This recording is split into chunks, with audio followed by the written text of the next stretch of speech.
Je reprends ma lecture, je saute le chapitre 4 que vous devez lire tout seul pour comprendre ce que je vais lire ici dans le chapitre 5. Le chapitre 5 est sous-titré Route barrée, le lavoir, une maison espagnole, l'hôpital Le Mandat, ma longine fonctionne à nouveau, l'auto s'évapore, l'hôtel du centre. Je choisis cet extrait à partir de la page 328. Pas tout à fait au milieu, mais un tout petit peu plus haut que le milieu, à l'Andalouse souris, 328. Je choisis de vous lire ici une sorte de tableau des personnes qui vont entourer nos héros.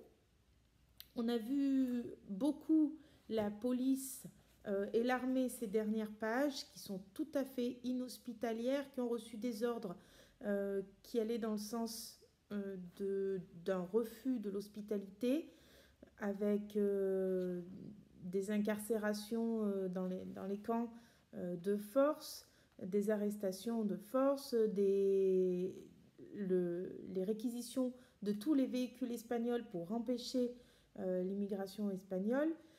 Les policiers sont tout à fait opposants à ce flot de population qui arrive. La population civile, elle, en revanche, a été plusieurs fois décrite comme hospitalière et comme aidante dans le livre. Donc on va voir ici un autre cas, c'est le cas d'une Andalouse, donc une Espagnole, qui est arrivée en France avant la guerre et qui va aider les personnages. Nous allons avoir plusieurs cas, plusieurs positionnements de personnages pendant cette guerre envers ces réfugiés. Et on va avoir une sorte de tableau qui va peut-être vous faire penser à différentes prises de parti pendant la Seconde Guerre mondiale. Donc je commence, je reviens de page 328. L'Andalouse sourit. L'Andalouse sourit. Allez, arrêtez donc de discuter et venez à table pour manger cette soupe d'anguille avant qu'elle ne refroidisse. Ces deux filles ont déjà mis le couvert sur la nappe. Au milieu, la marmite fumante nous invite à nous asseoir. Au moment où nous nous installons, le fils arrive, un beau garçon qui nous salue avec d'effusives poignées de main. Il s'assied à nos côtés alors que sa mère, plongeant la louche dans la belle marmite, commence à nous servir. Durant le repas, nous proposons à nos hôtes de les emmener à l'hôpital de Perpignan.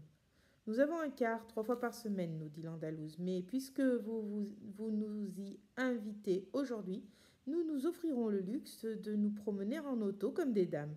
Et si vous voulez savoir ce qu'il en est du mandat, nous dit-elle, ne vous inquiétez pas pour ça. Je vous donnerai de l'argent pour prendre le tramway. Vous aurez le temps de faire vos démarches pendant que nous faisons notre visite. En plus, ajoute-t-elle, si vous allez à l'hôpital, vous ne perdrez pas votre temps, car vous pourrez peut-être avoir des nouvelles de votre mère. Ils ont beaucoup de réfugiés hospitalisés arrivés par le train de Cerbère. On m'a dit que parmi eux, il y avait des personnes âgées et une centaine d'enfants dont bon nombre ont été perdus par leurs parents durant l'évacuation. Qui sait, peut-être trouverez-vous la grand-mère et les enfants là-bas. L'Andalouse nous rouvre les portes de l'espoir et nous sommes déjà pressés de partir. Pendant ce temps, alors que les deux sœurs nous servent le café, le garçon se lève de table et se visse le bonnet sur la tête. Alors maman, la gamelle est prête? Elle est là mon fils, elle est pleine. La mère tend une demi-baguette à son fils et une gamelle remplie de ragoût de viande avec des pommes de terre.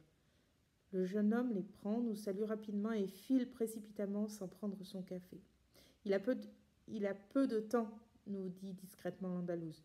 C'est que, vous savez, avant d'aller au travail, il doit apporter de la nourriture à 2 jeunes réfugiés.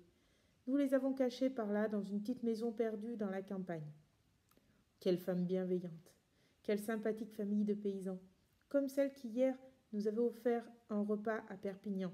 Il ne fait aucun doute que derrière l'hostile courtoisie du monde officiel, le cœur d'un peuple bat sur ses terres et qu'il ressent, qu'il comprend et soutient la douleur des pauvres vaincus du grand drame espagnol.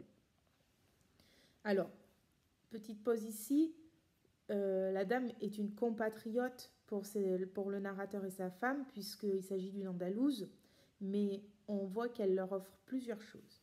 Elle leur offre un repas qui est plutôt un repas de pauvre, une soupe d'anguille. Parce qu'elle n'a pas grand-chose, elle est vraiment, c'est une pauvre paysanne. Elle leur offre en plus de l'argent pour prendre le tramway. Elle leur offre des informations sur la situation et des renseignements sur comment récupérer le mandat. Surtout, ce qu'elle leur offre, c'est de l'espoir. Elle leur offre l'espoir de pouvoir retrouver la grand-mère et les enfants, et elle leur offre l'espoir d'avoir des gens qui la soutiennent. Elle leur offre l'espoir d'avoir à manger, avoir un toit, etc. Elle les remonte vraiment moralement, ce qui leur est indispensable à ce moment-là. C'est une femme qui, en plus de ça, apporte du soutien à 2 autres réfugiés, on l'apprend, et pourtant la situation lui interdit d'apporter du secours à des réfugiés, puisque c'est interdit par les forces de l'ordre. Et malgré tout, elle brave ces interdictions, elle se fait résistante pour aider, soutenir ces populations civiles qui sont en danger et en grande détresse. Je continue. On va voir une autre façon de se comporter envers ces civils. La mère et ses 2 filles se font une joie d'aller à l'hôpital en voiture. Nous sommes un peu serrés, mais le moteur ne s'est pas plaint de la charge. 30 minutes plus tard, la voiture nous laisse aux portes de l'établissement. Pour ne pas attirer l'attention de la police, nos 2 militaires reprennent aussitôt la route. Ils vont s'isoler à quelques kilomètres de là et ne reviendront nous prendre que vers 6 heures du soir. Notre première démarche est de demander des nouvelles de notre famille au bureau de l'hôpital. Malheureusement, aucun d'entre eux n'apparaît sur les listes d'admission. Nous devons pour l'instant nous résigner à ignorer leur destin. Comme il est encore tôt et que jusqu'à 4 heures ils n'autorisent pas les visites, nous patientons dans la salle d'attente. Si vous voulez faire vos démarches, nous dit l'Andalouse, n'attendez pas après nous. Prenez ces 5 francs. Vous aurez de quoi faire l'aller-retour en tramway, mais soyez là à 6 heures pile, parce que c'est l'heure à laquelle s'achèvent les visites. Nous prenons le tramway en face de l'hôpital et quelques minutes plus tard, nous arrivons en centre-ville. Nous nous rendons directement au bureau de poste, dans l'espoir d'y obtenir des nouvelles des nôtres. Déçus, nous voyons qu'il n'y a aucune lettre pour nous. Par contre, nous trouvons un mandat télégraphique de 300 francs, envoyé par notre cousin José. C'est la preuve que la lettre que j'avais écrite à Saint-André est bien arrivée. Grâce aux petites dames qui avaient proposé de nous la mettre au courrier, c'est le premier lien qui nous unit à nouveau à notre famille. Nous ne nous sentons plus aussi seuls à présent. Nous pouvons espérer avoir des nouvelles des nôtres d'un moment à l'autre. Mais malheureusement, le mandat n'est pas encore encaissable. Il manque les prérequis nécessaires sur nos passeports, le visa du consul de France et celui de la police. Cette contrainte nous désespère, car sauf à reprendre notre vie vagabonde, il nous est impossible de poursuivre notre route sans un sou en poche. Si nous vendions quelque chose qui ait de la valeur, me suggère mon épouse. Mais qu'avons-nous qui ait de la valeur? Nous faisons l'inventaire des objets que nous possédons. Seuls 3 d'entre eux pourraient éventuellement être convertis en argent. Nos 2 alliances et ma longine. Les 2 premiers sont en or pur, mais ils sont si chers à nos cœurs que nous les considérons comme invendables. Quant à ma montre, cela fait tellement d'années que je la porte que je n'ai pas le courage de m'en séparer. Heureusement, dans son sac, Manola avait emporté, entre autres choses, une petite montre de femme. C'est une montre sans marque, qui n'a jamais bien fonctionné et qui ne lui plaît pas beaucoup car elle a une forme un peu démodée. Mais le couvercle est en or et il peut avoir un peu de valeur. Nous tentons le coup. L'horloger refuse la montre car il ne lui accorde aucune valeur. Mais il veut bien nous acheter l'or en fonction de son poids. Sa vente nous rapporte seulement 90 francs, notre fortune initiale dans notre nouvelle vie d'exilé. Ce n'est pas beaucoup et je soupçonne le vieux boutiquier d'avoir tiré parti de notre situation pour acheter à bon prix. Mais l'homme a profité des circonstances et nous ne sommes pas en mesure de négocier. Résignés, nous nous apprêtons à partir avec notre petit capital lorsque je pense à lui montrer ma longine. Combien cela me coûterait-il de faire réparer l'aiguille et le verre ? Oh, pas grand-chose, monsieur, donnez-la-moi, je n'en ai pas pour longtemps. Je la lui tends. Il lui pose aussitôt une aiguille et un verre, et sans rien me demander, il change la courroie. J'ai peur de la payer cher, bien sûr, et je tremble pour mes 90 francs, mais il est difficile d'apprendre à être pauvre et de faire l'étalage de sa misère. Et j'aurais honte de lui dire de la retirer pour me remettre l'ancienne. Une fois la montre réparée, l'horloger insiste pour me l'attacher au poignet. Permettez, monsieur. Je laisse faire et légèrement méfiant, je lui demande combien vous dois-je. Rien, vous êtes des réfugiés, c'est un petit cadeau. Que la chance soit avec vous sur nos terres. Est-ce sa conscience? Est-ce simplement sa générosité? Quoi qu'il en soit, le geste est aimable et j'apprécie l'attention. À présent, avec ma montre réparée, un petit trésor dans le portefeuille et l'espoir d'encaisser un jour nos 300 francs, nous sortons dans la rue gonflée d'optimisme. Là, on ne sait pas exactement. Est-ce qu'ils se sont fait escroquer? Est-ce qu'ils se sont fait aider? Dans cette situation, personne ne peut le dire. Peut-être que cet horloger est un profiteur. Peut-être que cet horloger, au contraire, les a aidés. Personne ne peut le dire, ils ne le disent pas eux-mêmes. Je continue ma lecture, page 331. Il est 6 heures passées lorsque, après être descendus du tramway, nous franchissons le seuil de l'hôpital. Il n'y a pas de voiture devant l'entrée. Nous sommes étonnés. Encore plus surprenant à l'intérieur, la salle d'attente est déserte. Que s'est-il passé? Je ne veux pas mettre en doute la bonne foi des deux militaires. Depuis que nous nous sommes connus lors de notre réunion dans la petite oasis d'automobile jusqu'à aujourd'hui, ils m'ont tous les deux témoigné une adhésion sincère et un début d'affection qui n'avait rien de factice. Ils se sont toujours pliés en quatre pour couvrir ma femme d'attention et durant les dernières heures que nous avons passées ensemble, ils se sont efforcés de nous convaincre de préserver le contrat que nous avions établi à Saint-Cyprien. Aujourd'hui, je leur ai même proposé de nous séparer. Ils auraient pu accepter, mais ils ont refusé. Avait-il une raison de nous laisser tomber si soudainement? Non. Une autre raison plus grave doit être à l'origine de cet abandon. La disparition de ces deux jeunes ne peut être due qu'à deux motifs selon nous. 1. Ils ont été arrêtés sur la route et n'ont pas pu venir nous récupérer. Dans ce cas, l'Andalouse et sa fille, voyant qu'ils n'étaient pas là à l'heure convenue, sont repartis toutes seules pour ne pas rater l'autocar, unique moyen de transport qu'il leur restait pour rentrer au village. 2. S'ils sont venus les chercher et qu'ils ont pensé revenir nous reprendre plus tard, il se peut que le contretemps se soit produit durant ce trajet. Nous devons penser à tout ce qui a pu leur arriver avant de soupçonner un quelconque manque de loyauté de leur part, d'autant plus qu'ils se sont montrés irréprochables et bons camarades jusque-là. Mais en admettant qu'ils aient pu faire preuve de faiblesse humaine, elle ne pourrait se justifier que par une folie soudaine survenue au moment de se retrouver seuls sur la route de Marseille. Peut-être ont-ils été attirés par le danger ou par le désir de s'échapper qui était déjà leur obsession. Et comme des fous, ils se seraient lancés à toute allure pour aller s'écraser peut-être contre les ailes du moulin sur le petit côté poste de contrôle. Je ne peux pas admettre cette version, mais quoi qu'il en soit, ce qui est sûr, c'est que le temps passe et que la voiture ne revient pas. Tout s'est évaporé en un instant, comme dans les contes de fées.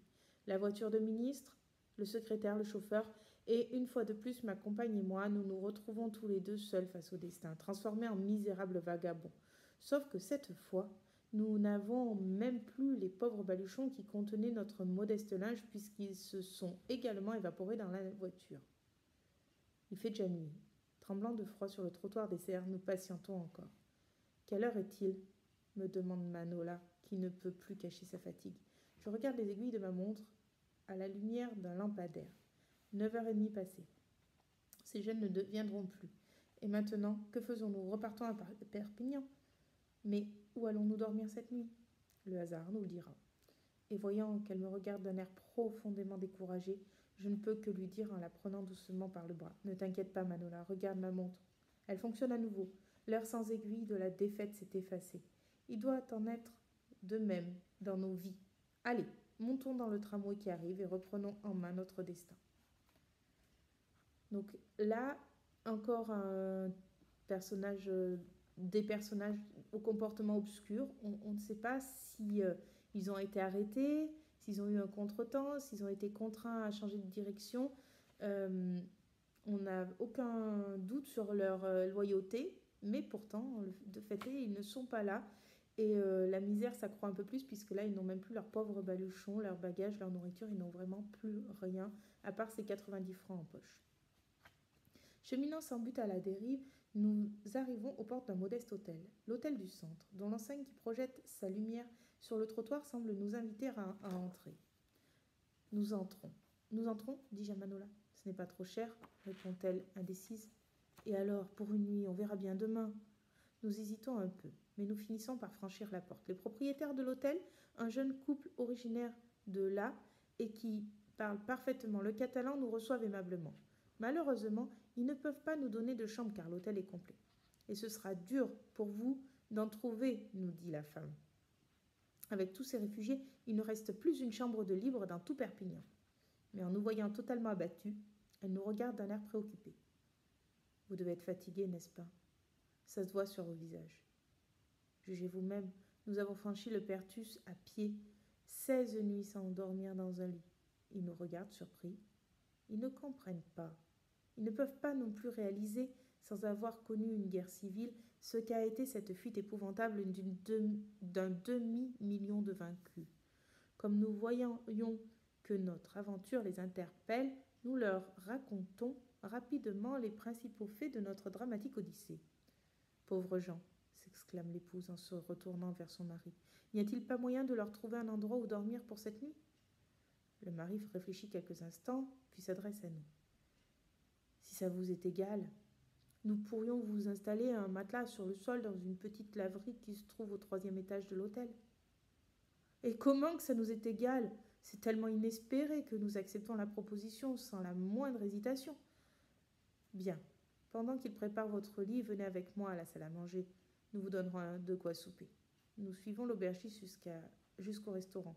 Comme en France, on dîne très tôt, nous sommes seuls à table, ce qui nous laisse le loisir de savourer tranquillement ce bon repas de pension avec ses petits desserts et ses tasses de café. Alors que je finis de fumer ma cigarette, l'hôtelier revient nous voir. Ce souper vous a plu? C'était délicieux. Bien.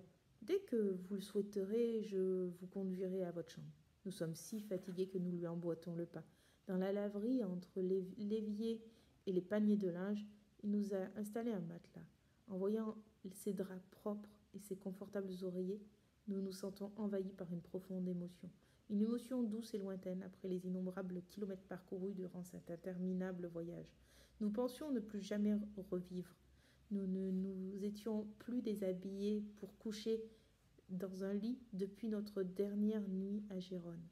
16 nuits sans dormir véritablement. C'est maintenant que je me rends compte de l'effort gigantesque que nous avons réalisé. J'ai les pieds enflés et les ongles des 2 gros orteils complètement noirs. Ils se reformeront sûrement. Pour ce qui est de l'ecchymose de l'un d'entre eux, je suppose qu'elle est due à la charrette qui a failli me broyer le pied à Figueras. Quant à l'autre, d'où vient-elle? Après les terribles épreuves que nous venons de traverser, qui pourrait le dire? Je renonce à me perdre en conjectures et à l'instar de Manola, je ne tarde pas 2 minutes à m'endormir. Qu'est-ce qu'on dort bien sur un matelas? Perpignan, le 11 février 1939. Là, nous avons encore des personnages très positifs envers les réfugiés puisqu'ils les accueillent dans leur hôtel. Bon, là encore, il peut y avoir un soupçon d'ambiguïté puisque bien sûr, ils reçoivent de l'argent pour les accueillir dans leur hôtel, mais pas pour notre narrateur et sa femme, puisque c'est juste par sympathie et par charité, par humanité qu'ils les reçoivent et qu'ils leur mettent un matelas et leur donnent à manger. Donc on voit vraiment une distinction entre la politique française et la police qui fait obéir à ses ordres et ses lois qui sont totalement inhospitalières, et la population pleine d'humanité qui tente tant bien que mal, par les petits moyens qu'elle a et en se mettant en désaccord avec la loi, pour parfois protéger, secourir, donner ce qu'ils peuvent et donner de l'espoir, et qui font preuve d'humanité. Il y a vraiment cette distinction à avoir entre les forces de l'ordre et leurs pratiques qui sont dues aussi à des ordres qui viennent de plus haut, et l'humanité de voir des personnes sans plus rien à leur porte, qui fait qu'ils vont ouvrir justement leurs portes. Ces tableaux-là, on les retrouve très largement pendant la Seconde Guerre mondiale. Évidemment, vous y pensez peut-être. J'arrête là ma lecture et je passerai à la suivante très vite.